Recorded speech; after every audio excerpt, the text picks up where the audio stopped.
자, 이번에는 광영 여자고등학교 2019학년도 1학년 1학기 통합과학 중간고사 문제 분석을 한번 해보도록 하겠습니다.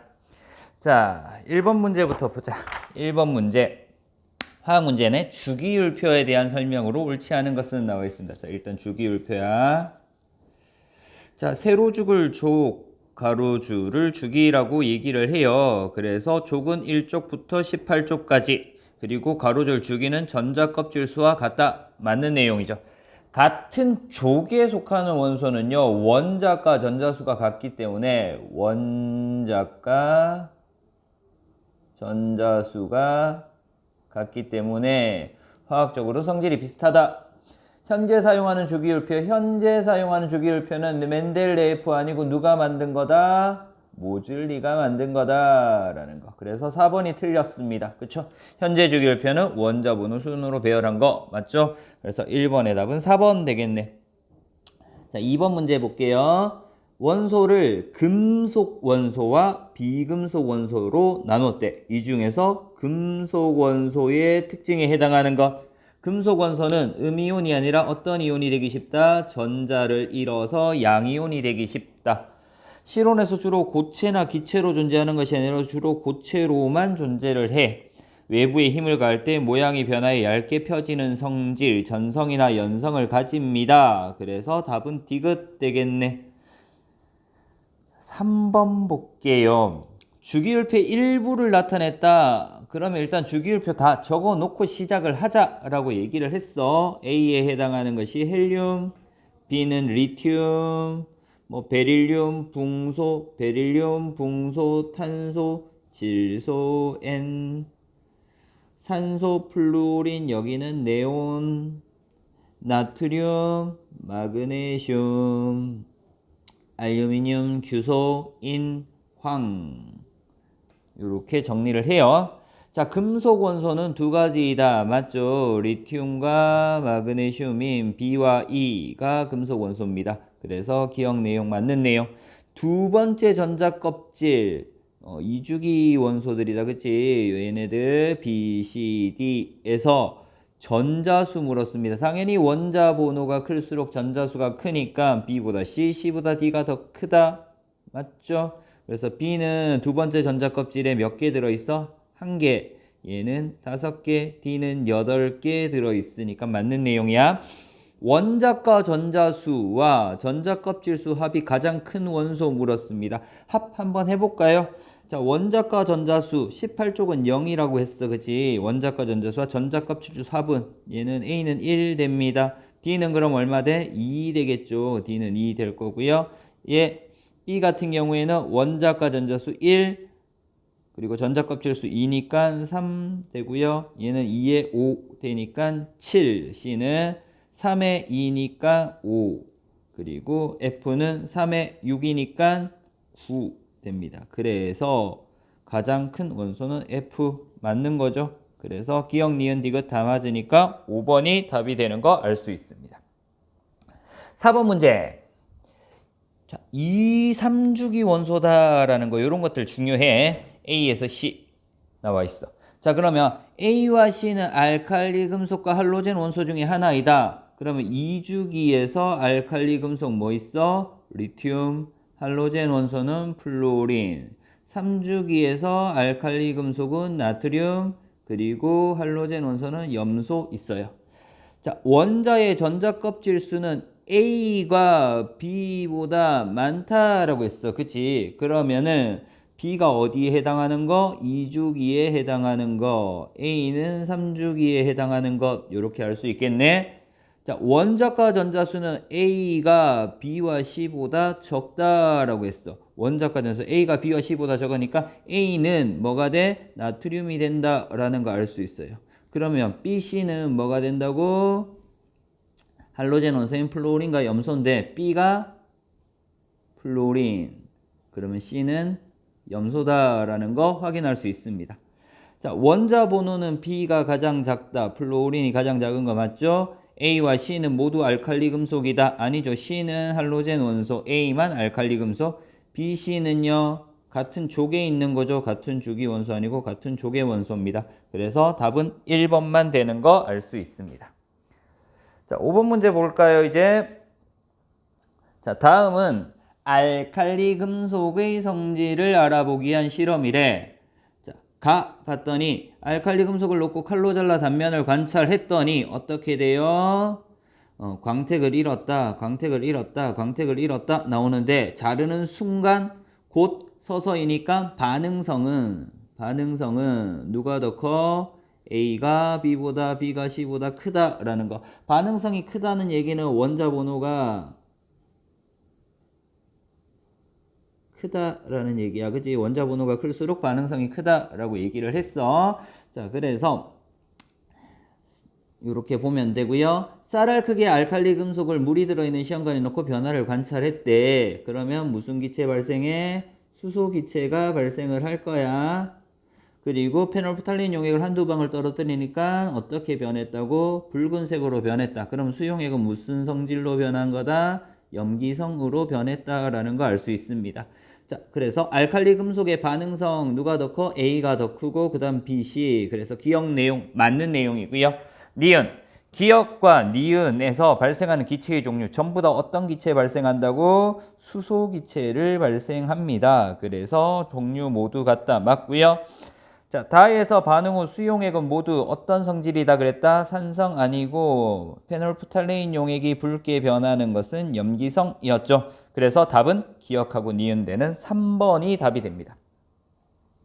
6번 문제, 어떤 원소 X에 대한 자료이고요. 전자껍질 수가 2개다. 2주기 그리고 원자과 전자수가 7이니까 17쪽 원소입니다. 2주기 17쪽 원소 뭐예요? 플루오린이죠. 플루오린. 자, 플루오린에 대한 설명이야. 비금속 원소다. 열과 전기가 잘 통한다. 아니죠. 얘는 금속 원소여야 되니까 금속과 잘 반응해요. 플루오린 할로젠 원소는 일족 알칼리 금속과 잘 반응을 합니다. 실온에서 액체 상태로 존재하는 거 수은이랑 브로민 두 가지 있었죠. 그래서 플루오린은 여기에 해당되지 않습니다. 물과 반응하여 염기성 물질을 생성하는 것은 알칼리 금속이었습니다. 수용장 물을 소독하는 데 주로 이용된 것은 염소였죠. 그래서 답은 2번 되는 거 확인할 수 있어요. 자, 7번 문제. A에서 C의 전자 배치 모형입니다. 원자다. 그지? 중성 원자. 그러면 A는 뭐가 돼? 리튬, B는 플루오린, C는 나트륨 되는 거 알 수 있죠. 자, 이렇게 두고 이에 대한 설명으로 옳은 것은 A와 B는 같은 족, B가 아니라 A와 C가 같은 종이죠. 알칼리 금속 1족. A와 C는 같은 주기 아니고요. A와 B가 같은 주기. C는 3주기니까. B와 C는 비금속 원소이다. C는 금속 원소니까 B만 비금속 원소이다. 돼야 되고요. B가 안정한 전자 배치를 이룰 때 전자 배치 내용과 같다. 맞죠? B 안정한 전자 배치를 이룰 때 전자 한 개를 얻어서 네온과 같은 전자 배치를 가집니다. C. 나트륨이 안정한 전자 배치를 가지면 전자 한 개를 잃어서 누구와 같은? 아르곤 아니고요. 네온과 같은 전자 배치를 가진다라고 돼야 되겠네. 그래서 옳은 답은 몇 번? 4번 하나만 옳은 답이 됩니다. 자, 8번 문제 보도록 하겠습니다. 8번 문제. 세포 소기관 나와 있고요. 각각 핵, 미토콘드리아, 소포체 중 하나다라고 나와 있어. 자, 그러면 많이 봤다 그지? 소포체라는 거 쉽게 알 수 있어요. 그래서 리보솜이 붙어 있는 소포체예요. 나는 핵이다. 다는 미토콘드리아죠. 미토콘드리아. 자, 물질의 이동, 소포체, 단백질의 합성, 리보솜 붙어 있으니까 기억 내용 맞는 거고요. 핵에는 유전물질 들어있다. DNA 들어있는 거 맞고요. 에너지 생성 장소 미토콘드리아 맞죠? 그래서 기억, 니은, 디귿 모두 맞는 내용 되겠네요. 9번 문제. 동식물 세포에 대한 설명.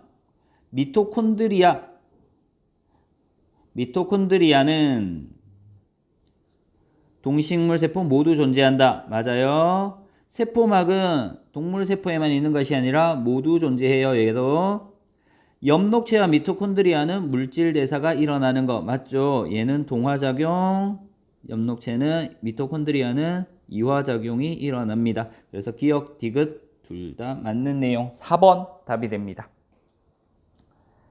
자, 이제 10번 문제. 표는 세포막을 통한 물질 이동이라고 나와 있고요. 가에서 다의 특징 A, B의 가능 여부. 가에서 다의 특징 A, B의 가능 여부를 나타낸 것이다. 자, 가에서 다는 각각 산소, 아미노산, 나트륨 이온 중 하나이다 라고 나와 있어요. 자, 특징 A, B 나와 있는데 특정 막단백질을 통해 이동한다. 막단백질을 통해 이동할 수 있는 것은 뭐다? 아미노산, 그리고 나트륨 이온, 촉진 확산에 의해서 인지질 이중층을 통해 이동하는 것은 산소 되겠네요. 자, 그러면은 막단백질을 통해 이동하는 것은 두 가지가 가능한 거고 인지질 이중층을 통한 것은 한 가지가 가능한 거야. 그러면은 A는 막단백질을 통해 이동한다 라고 돼야 돼. 그리고 가능이니까 가하고 다는 뭐가 될 수 있다고? 아미노산이랑 나트륨 이온이 돼야 된다. 그치? 그리고 B는 인지질 이중층을 통과한다 라고 되고요. 나에 해당하는 것이 산소다. 그러면 두 개가 가능하고 산소는 막단백질을 통해서 이동할 수 없다. 그리고 나트륨 이온이나 아미노산은 인지질 이중층을 통과할 수 없다. 되죠? 자, 그럼 A는 특정 막단백질을 통해 이동한다. 맞죠? 나는 산소 맞고요. 기억, 니은은 모두 불가능이어야 됩니다. 그래서 답은 5번 되겠네. 11번 문제. 세포막의 구조와 특성에 대한 설명으로 옳은 것. 세포막의 구조와 특성에 대해서 옳은 것만을 고른 것은 인지질 한 층 아니고 이중층으로 되어 있는 거죠. 수용성 물질은 세포막의 특정 단백질을 통해서 이동하는 거 맞다. 촉진 확산. 세포막을 통한 물질 출입은 물질의 종류에 따라 선택적으로 일어나는 거 맞죠? 인지질 이중층을 통해서 이동하는 물질 있고요. 단백질층을 통해서 이동하는 물질이 있었습니다. 그래서 니은, 디귿 되는 4번 답이 되겠네. 자, 이제 12번 문제. 12번은 물질 대사에 대해서 물어보는 거야. 그치? 그래서 생명 시스템 내에서 일어나는 모든 화학 반응을 물질 대사라고 한다. 물질 대사의 정의죠. 세포 호흡은 이화작용이었죠. 동화작용할 때는 에너지의 흡수가 일어나는 겁니다. 그래서 니은하고 디귿은 틀린 내용. 그래서 옳은 내용은 기억만 되는 거 찾아주면 됩니다. 13번. 효소가 있을 때랑 없을 때의 에너지 변화야. 그러면은 A와 B를 활성화 에너지라고 하는데 활성화 에너지라고 얘기를 해요. 활성화 에너지라고 얘기를 하는데 A가 효소가 없을 때, B는 효소가 있을 때, 그리고 C를 반응열이라고 얘기를 해요. 반응열은 효소가 있든지 없든지 간에 항상 같다. 기억, 효소가 있을 때 활성화 에너지는 뭐? B. 이와 같은 반응의 진행은요, 반응물의 에너지가 생성물의 에너지보다 훨씬 더 많아. 그치? 에너지를 방출했으니까 동화작용 아니고 무슨 작용? 이화작용이어야 돼.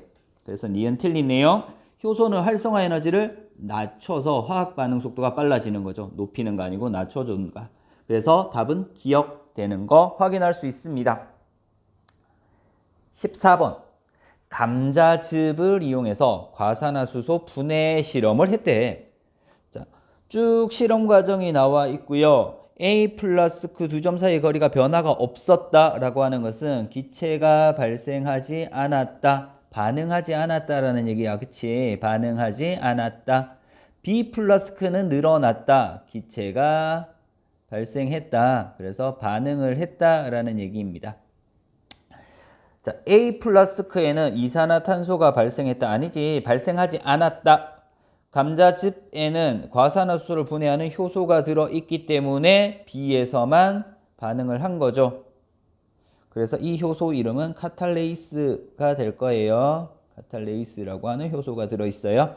A 플러스 K는 흰 거품이 거의 발생하지 않았고 기체가 발생하지 않았고 B 플러스 K는 기체가 많이 발생하였다. 이 기체는 뭐다? 산소 기체예요. 산소 기체. 산소 기체가 발생한 겁니다. 그래서 답이 니은 디귿 때는 4번 찾아주면 되겠습니다. 자, 15번 문제 물리 파트예요. 광역여고 같은 경우에는 물리가 통합과학 과정이 아니라 작년에는 물리1 고등학교 2학년 과정에서 많이 출제가 되었습니다. 그래서 다른 학교들보다 조금 어려운 난이도를 가지고 있어. 자, 오른쪽으로 운동하는 자동차의 속력을 1초 간격으로 나타낸 것이다. 자, 0에서 1, 1에서 2 속력이 어떻게 돼? 감소했고요. 이제 2에서 3, 3에서 4는 속력이 증가하고 있는 것을 알 수 있어요. 자, 순간 가속도의 방향은 1초일 때는 속력이 감소하니까 왼쪽으로 작용을 해. 속력을 줄여주는 방향. 3초일 때는 증가하니까 오른쪽으로 작용하니까 서로 반대이다. 맞는 내용. 평균 가속도 물었어. 0초부터 1초까지 1초 동안의 속력 변화가 얼마? 2m 매 초 변했어. 3에서 4초까지도 얼마 변해? 2에서 4로 변했으니까 2m/s 변했지. 그러면 평균 가속도의 크기는 어떻다? 같다라고 돼야 돼. 시간에 따른 속도 변화량이 같다. 그래서 니은은 틀린 내용. 0에서 2초까지 자동차의 속도의 방향과 평균 가속도의 방향. 속도 방향은 어느 쪽이야? 계속해서 오른쪽으로 이동을 하는 거다. 그지? 속도의 방향은. 근데 가속도의 방향은 반대 방향이죠. 그래서 속도를 줄여주는 방향인 왼쪽으로 향하고 있어. 그래서 반대이다 라고 돼야 돼요. 그래서 디귿도 틀린 내용. 그러면 답은 1번 기억 고를 수 있으면 됩니다. 자, 이제 16번 문제. 그림은 직선상에서 운동하는 물체 A와 B의 위치를 시간에 따라서 나타낸 거야. 위치를 시간에 따라서 나타낸 거야. 그러면 속력 구할 수 있어. 속도 구할 수 있단 말이야. 자, 여기는 통합과학에서 약간 벗어나는 부분인데 변위라는 것들을 봐야 됩니다. 자, 0에서 4초 동안 A의 평균 속력 물었어. 속력. 그럼 속력은요. 시간분의 4초분의 이동거리 0에서부터 8m까지 이동했죠. 8m라고 해서 얼마 나와? 2m/s. 그래서 답이 기억은 맞는 내용. 0에서 4초 동안 B의 평균 속도의 크기야. 속도는요. 시간분의 변위였죠. 위치 변화. 시간은 4초 변했고요. 변위는요. 처음 위치에서 나중 위치까지 얼마나 변했는가를 보는 거야. 그래서 4m가 변한 거야. 그래서 속도의 크기는 3m/s 아니고 1m/s가 돼야 됩니다. 그래서 니은은 틀린 내용. 3초일 때 A의 순간 속력은 B의 0.5배이다. 순간 속력은요. 뭐 구해주면 돼? 기울기를 구해주면 돼. 기울기. 3초일 때 기울기 A에서는 얼마? 2초 동안에 4m 이동했으니까 2가 될 거고요. 3초에서의 기울기 2초 동안에 8 이동하니까 얘는 기울기가 4 나오겠네.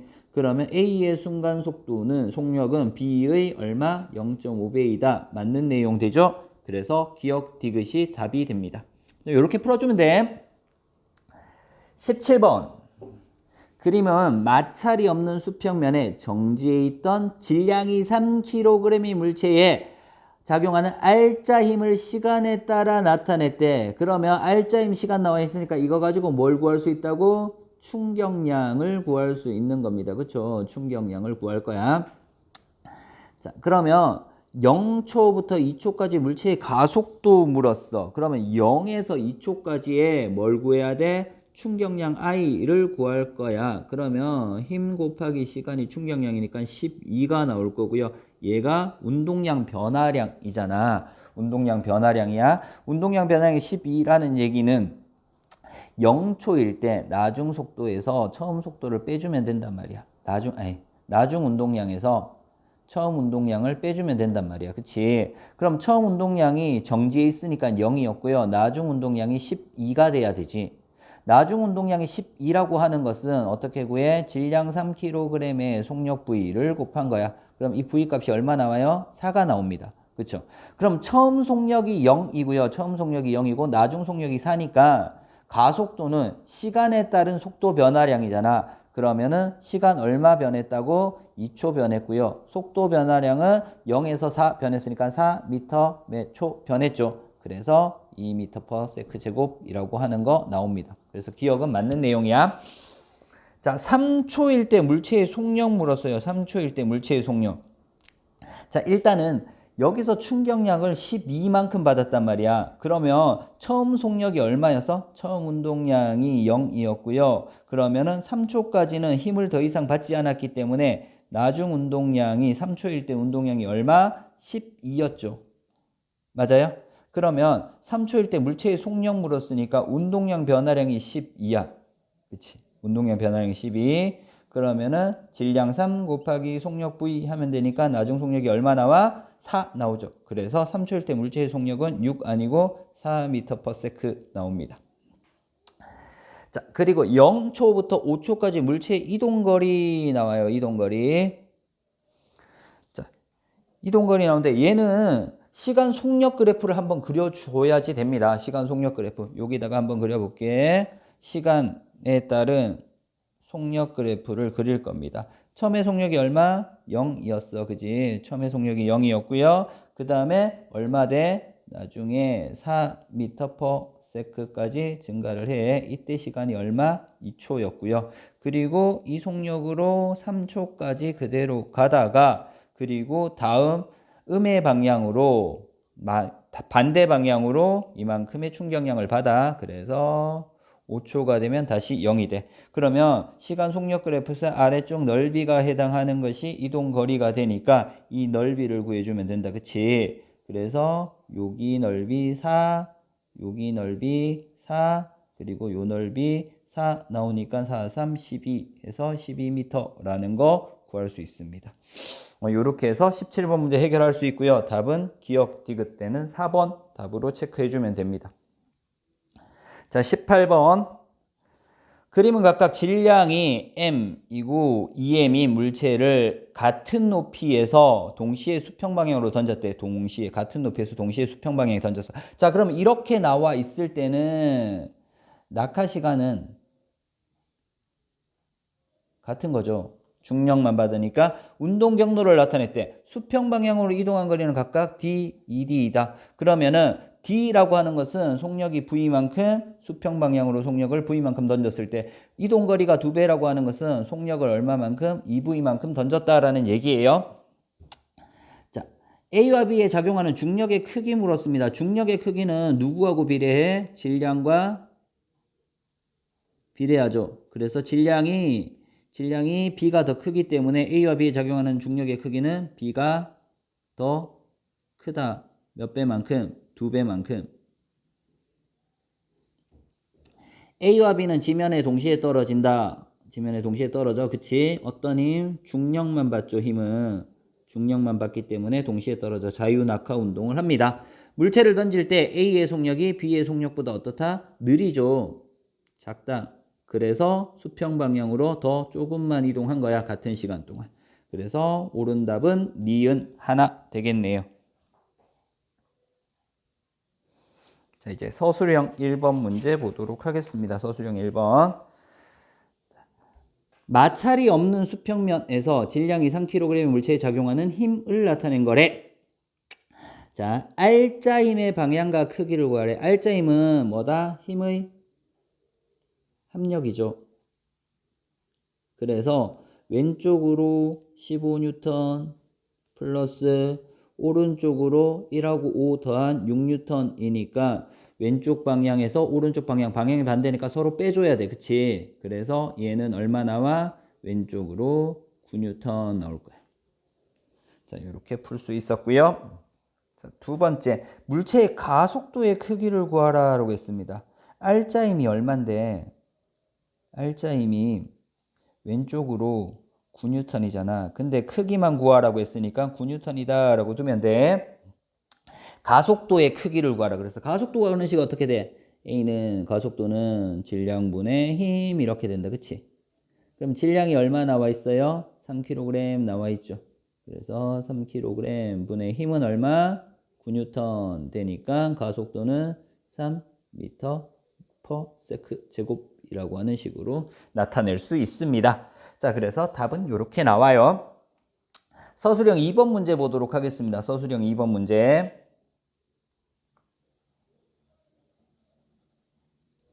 서술형 2번 문제를 보면은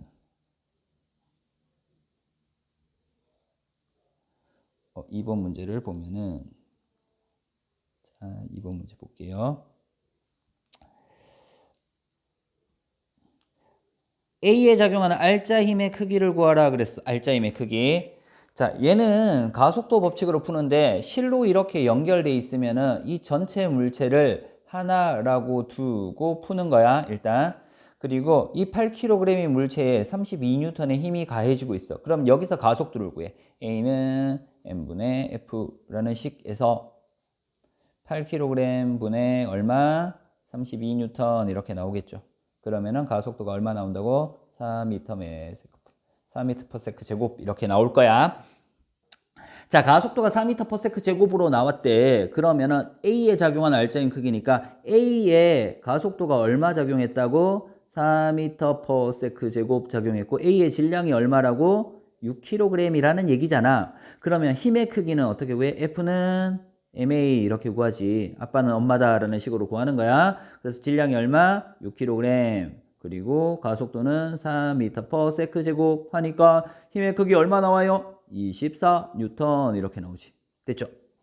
자, 그러면은 A에 작용한 알짜 힘의 크기 오른쪽으로 24N이 작용을 해. 그럼 얘는 B가 A를 끌어당기는 힘이잖아. 그치? 그럼 A가 B를 끌어당기는 힘도 뭐를 작용해? 반작용 법칙을 이용해서 얼마? 24N이다라는 거 알 수 있어. 자, 이렇게 해서 서술형 2번 문제도 해결을 한번 했어요. 서술형 3번 문제 보도록 하겠습니다. 자, 여기서 일단 이 문제에서 B에 작용하는 중력의 크기가 있단 말이야. 중력의 크기가 얼마라고? 중력 가속도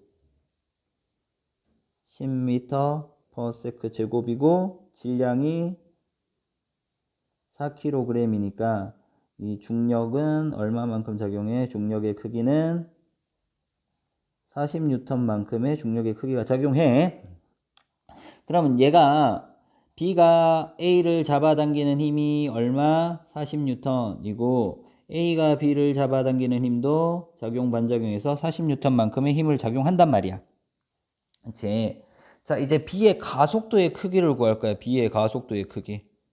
B의 가속도의 크기.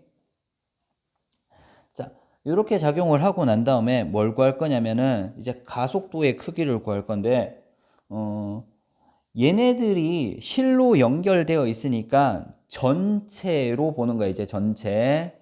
자, 힘은 40N이 작용하는 거고요. 그치? 중력이 40N. 그리고 자, 힘은 중력값 40N, 중력의 크기 40N 작용하는 거고, 그리고 전체 질량이 얼마라고? 2개 더한 5kg이야. 그러면 가속도 A는 질량분의 힘 되니까 5분의 40해서 얼마 나온다고? 8m/s 제곱이라고 하는 가속도의 크기가 나와. 그래서 B의 가속도의 크기는 A도 마찬가지 8m/s 제곱으로 나온단 말이야. 자, 그럼 B의 가속도의 크기나 A의 가속도의 크기는 똑같아. 똑같이 움직이니까. 그러면 A의 가속도의 크기도 가속도도 얼마다고? 8m/s 제곱인데 2초 후에 A의 속도 물었잖아. 그치? 그러면은 속도는요. 어떻게 돼? 속도는 가속도 곱하기 시간으로 구해주면 된단 말이야. 가속도가 8m/s 제곱 곱하기 시간 2니까 얼마 나와? 16m/s 나옵니다. 자, 이렇게 2번 문제까지 풀어주면 되겠다. 자, 이제 19번 문제 볼게요. 다음 19번. 빅뱅 후 발생하는 사건을 시간에 관계없이 나열했대. 시간 순서대로 옳게 배열한 것은 첫 번째 뭐 만들어져? 쿼크와 전자가 처음으로 만들어져. 그리고 뭐 만들어져? 양성자와 중성자가 만들어지지. 그리고 난 다음에 이 양성자와 중성자가 결합해서 헬륨 원자핵이 만들어집니다. 헬륨 원자핵이 만들어지고, 그리고 이 헬륨 원자핵에 전자가 결합해서 중성 원자가 만들어지고 난 다음에 이 과정에서 우주 배경 복사가 발생을 하는 겁니다. 그래서 디귿, 미음, 기역, 리을, 니은 되는 4번이 답이 되는 거 쉽게 찾을 수 있습니다. 자, 20번. 초기 우주에서 헬륨 원자핵이 생성된 직후 입자들의 비율을 나타낸 거래. 자, 일단 양성자 몇 개 있다? 하나, 둘, 셋, 넷, 다섯, 여섯, 일곱, 여덟, 아홉, 열, 열하나, 열둘, 열셋, 열넷. 양성자 14개에 중성자 2개 있었어. 그치? 헬륨 원자핵이 생성되기 직전 양성자와 중성자의 개수비는 몇 개? 14대 2니까 7대 1이다. 맞아. 헬륨 원자핵이 생성되는 후 수소 원자핵과 헬륨 원자핵의 질량비 물었잖아. 얘네들이 수소 원자핵이야. 몇 개? 12개. 질량 12. 헬륨 원자핵은 하나, 둘, 셋, 4개가 있으니까 질량이 4가 되는 거지. 그래서 질량비는 12대 1이 아니라 얼마? 3대 1. 12대 4, 3대 1이니까 니은은 틀린 내용 돼. 이 시기에 수소와 헬륨의 질량비랑 현재 우주랑 어떻다? 비슷하다. 맞죠? 이게 뭐가 돼? 빅뱅 우주론의 증거가 되는 거죠. 빅뱅 우주론의 증거가 되는 겁니다. 그래서 기역, 디귿이 답이 되는 3번 채택해주면 된다. 21번. 가는 어떤 별의 내부 구조를 나타낸 것이다. 안에 봤더니 철까지 만들어졌단 말이야. 그치? 그러면 태양보다 10배 무거운 별이다. 그치? 초거성의 마지막 단계 이렇게 되겠네요. 자, 그래서 요 부분이다. 그치? 요 부분. 나는 질량이 다른 별의 진화 과정을 나타낸 것이다 라고 나와 있어. 별의 중심부로 갈수록 원자핵을 구성하는 양성자 수가 대체로 많아진다. 무거워진다 라는 거지. 그래서 맞는 내용이야. 나의 AB 과정은 C 과정보다 질량이 어떤 별? 큰 별에서 일어나는 거죠. 나의 C 과정은 가와 같은 별이 절대로 생길 수 없어요. A나 B에서 생기는 거죠. 그래서 답은 기억 하나만 되겠습니다. 22번 문제. 다음은 우주를 이루는 원소를 형성하는 주요 과정이다. 원소들이 형성된 주요 과정. 자, 빅뱅 후 3분 동안 핵 합성이 일어났대. 그럼 A 과정에서 뭐 만들어져? 헬륨 원자핵이 만들어진단 말이야. 헬륨 원자핵. 그러면 일단 A 과정에서 헬륨인 거 일단 찾아요. 초신성 폭발할 때 핵융합이 일어나면 철보다 무거운 원소가 만들어져. 철보다 무거운 원소. 그럼 철은 아니고 금 정도 될 거야. 그럼 자, 별이 만들어지면 별 내부에서 핵융합이 일어난다 라고 나와 있어. 별 내부에서 핵융합이 일어나면 철보다 무거운 원소는 절대로 만들어질 수 없죠. 그래서 탄소만 되는 거니까 답이 3번 되는 거. 이렇게 하나하나씩 따져가면서 풀어야 돼. 한꺼번에 보고 풀기는 조금 까다로운 문제입니다. 서술형 4번 문제 보도록 하겠습니다. 가나 각각 수소와 네온의 방출선 이 스펙트럼을 원소의 지문이라고 할 수 있는 까닭 볼게요. 원소의 종류에 따라서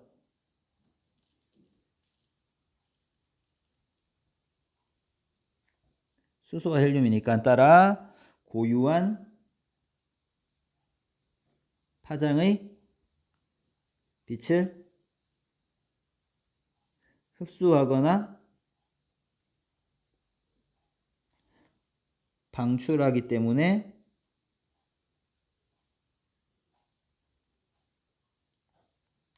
선 스펙트럼의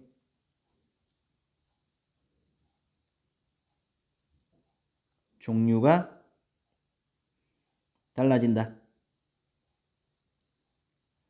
이렇게 정리를 하면 되겠습니다. 그래서 선 스펙트럼의 종류가 다르기 때문에 원소의 지문이라고 할 수 있다. 서술형 5번. 가에서 다에 들어갈 가장 적절한 단어 순서대로. 자, 빅뱅 우주론에 의하면은 대폭발이 일어났대. 그래서 우주의 크기는 어떻게 돼? 점점점 팽창하니까 증가했고요. 우주의 밀도는 크기가 증가하기 때문에 밀도는 감소했죠. 이때 온도도 어떻게 된다? 감소한다. 낮아지더라 라는 거. 그래서 증가, 감소 답이 되겠습니다. 서술형 6번이요. 지구 형성 과정 중에서 지구 내부에서 멘틀과 핵이 분리되는 시기라고 물었다. 이때 명칭 쓰라 그랬어. 그치? 일단 명칭은 이 시기의 명칭이 뭐다? 마그마의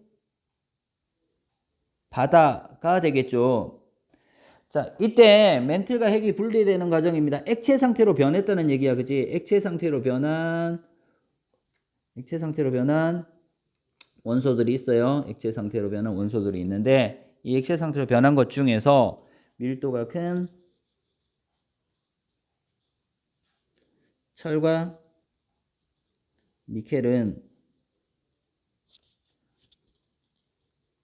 중심부로 이동하여 뭘 만들어?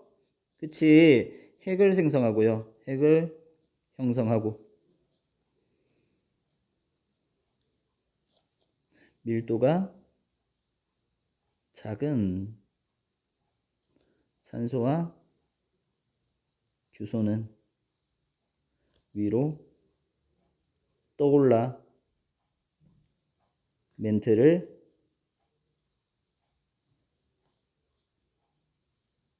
형성하였다. 그래서 밀도 차이에 의해서 핵과 멘틀이 분리가 되는 것을 알 수 있었습니다. 됐습니까? 그래서 서술형 6번까지 해서 광역요고 작년 중간고사 기출문제를 분석을 했습니다. 이 기출문제 보고 도움이 됐으면 좋겠고요. 중간고사 시험 잘 봤으면 좋겠습니다. 이상 분석 마치도록 하겠습니다.